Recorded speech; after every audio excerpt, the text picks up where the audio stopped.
The morning it all began, the sun hadn't even warmed the pavements yet, but Mara Dallin was already standing outside the worn-out gate of house number 46, staring at the peeling blue paint that always reminded her of old hopes fighting not to fade. What she didn't know was that the next few weeks would test her heart in ways she never imagined, pushing her to the brink of losing the one thing she always gave freely, her kindness. And all of it would unravel because of an old man who could no longer tie his own shoelaces, and a grandson who walked in with a team of lawyers like he owned the world. If you believe in kindness, second chances, and compassion, please like, comment, share, and subscribe to Kindness Chronicles. Your support truly keeps these stories alive. Mara was a 29-year-old community volunteer in the small but busy town of Halden Springs. Every day, after her morning shift at the bakery, she walked to house number 46, a modest, sunlit old home tucked between two tall mango trees whose branches cast dappled shadows across the yard. Inside lives Mr. Aldrich Noyen, an 82-year-old retired schoolteacher who had lost most of his mobility and nearly all of his family. Mara had first met him during a charity visit months ago, when he struggled to lift his groceries yet still insisted on offering tea to every person who stepped into his home. Something about his gentle stubbornness, the sadness behind his smiles, and the loneliness in his quiet home had anchored itself in her heart. So she returned the next day, then the next, then every day after that. The routine was simple yet meaningful. Mara helped him clean the porch, prepare his breakfast of warm porridge and honey, water his tiny flower garden, and sort his mail, mostly bills, advertisements, and the occasional fading photograph his neighbors mailed him out of nostalgia. The house always smelled of old paper and fresh sunlight, a strange combination she found comforting. There were times when Aldrich would sit in his armchair, a weathered wooden thing with fabric worn thin from decades of use, and watch Mara move around the house with the gentleness of someone who had known hardship and learned softness instead of bitterness. He often told her she reminded him of his late daughter, the only person who used to convince him to slow down and breathe. For Mara, helping him was a small escape from her own heartbreak. Just months earlier, she had lost her mother, the only family she had left, and the silence in her apartment felt too heavy to bear. Aldrich's stories, his clumsy jokes, and even his stubborn disagreements became threads she stitched into her healing. She never said this aloud, but Aldrich saved her as much as she saved him. Every day was bright, every day felt purposeful, every day felt like the world could still be softened by one small act of kindness. But everything shifted the morning a sleek black car rolled up to house number 46, its polished surface gleaming sharply under the daytime sun. Mara and Aldrich were in the garden, she trimming the edges of an overgrown bush, and he watching her with a smile he only wore on peaceful days. When the car door opened, a tall young man stepped out, dressed in a crisp gray suit, dark hair neatly combed back, an expression unreadable. Two other men stepped out after him, lawyers, judging from the folders and briefcases they carried. Mara straightened, wiping dirt from her hands, and Aldrich's smile faltered. "That's my grandson," he murmured, voice trembling ever so slightly.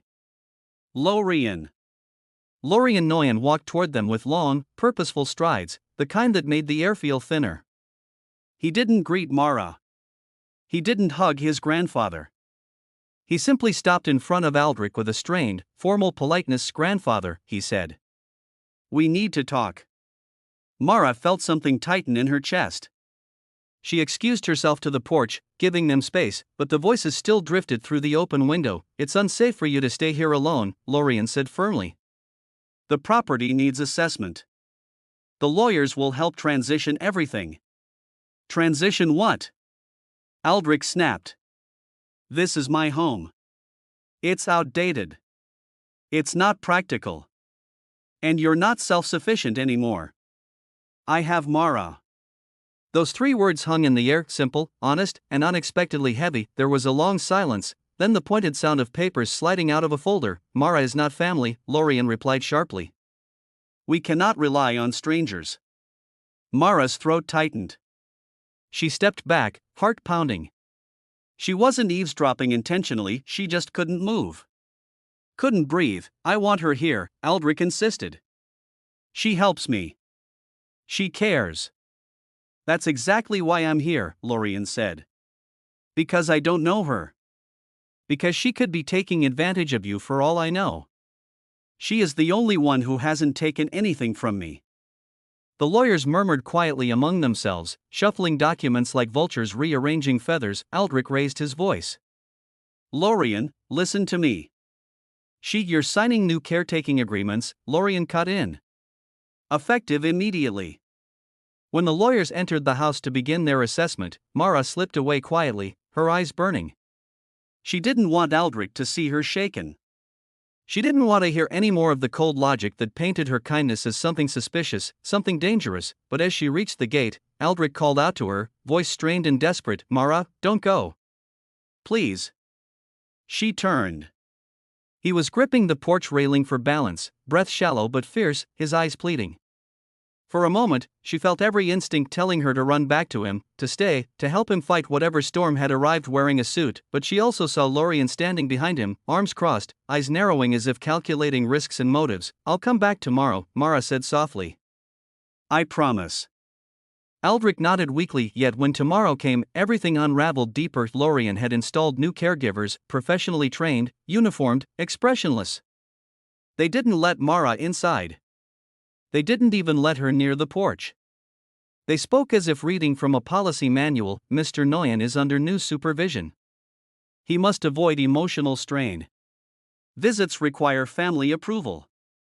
Family approval. Two words that stung worse than anything. Mara sent messages. She called. She left small meals at the gate. But all she ever received was silence.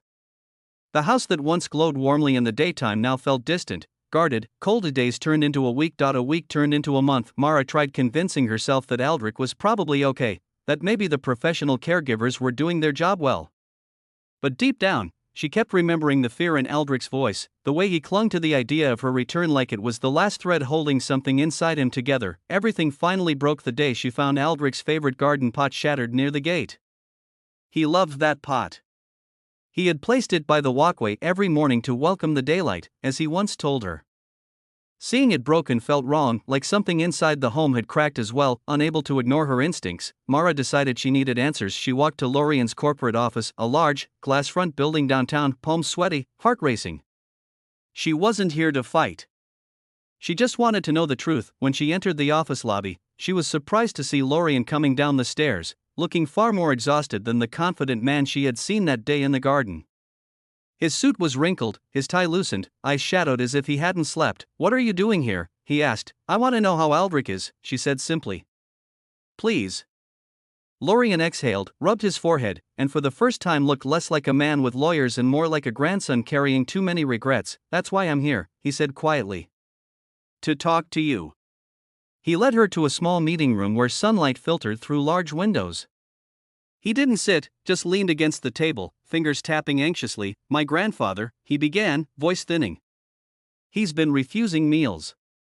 He barely sleeps. He keeps asking for you. Every day." Mara felt her breath catch. Lorien continued, "The caregivers say he gets agitated whenever your name comes up. He tries to get out of bed. He keeps saying he needs to go outside because Mara might be waiting." Her eyes blurred with tears. Lorien swallowed hard. "I thought I was protecting him. I thought I was doing the responsible thing. But I might have made everything worse." He turned away, shoulders tense with guilt. "They told me today his health has declined. Fast. Faster than expected." Mara covered her mouth, trying to steady herself. "I'm taking you to him," Lorien said. "Right now." They rushed back to house number 46. As soon as they entered, Mara felt the difference instantly. The home was clean, yes, but cold, almost sterile. The vibrant warmth Aldrich once created was missing. The caregivers stepped aside when Lorien raised his hand. They entered Aldrich's bedroom where daylight streamed across the bed. Aldrich lay propped up on pillows, frail and quiet, his eyes half closed.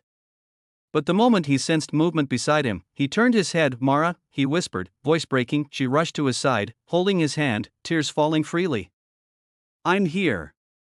I never left, Aldrich. I'm here." His fingers curled around hers weakly, a fragile grip filled with relief. Lorien stepped closer, voice choked.